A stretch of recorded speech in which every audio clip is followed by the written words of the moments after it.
One of the most important things you can do as a service-based business is to have an individual who's responsible for dialing your leads as quick as possible once they've opted in, as well as doing any confirmations for the next day's appointments, doing follow-up on the leads that haven't answered, etc. Now, the reason I say this is because there's too many times where I speak to dentists, for example, who are relying on their front desk staff or their receptionists to dial their leads that are coming in. Now, the problem is they're torn between trying to serve the patients that are coming into the clinic that day, as well as doing any manual like admin work they need to do, as well as now they've got leads coming in through your Meta ads, Google ads, etc.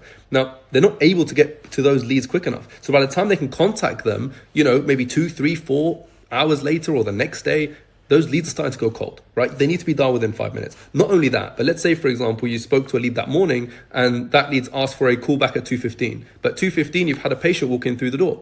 That patient didn't get the callback. So now you're trying to remember, I'm going to call them back in a few minutes' time. Another lead's just dropped in. So now are they calling the lead? Are they dealing with the callback? Are they dealing with the patient? There's too much going on. And forgetting all this, what about all the leads that haven't answered for the last few days? They all need to be followed up with and dialed again and try and get back in contact with them. So it's just not feasible. So if you want to get an ROI on your marketing, you need a dedicated appointment setter for that role.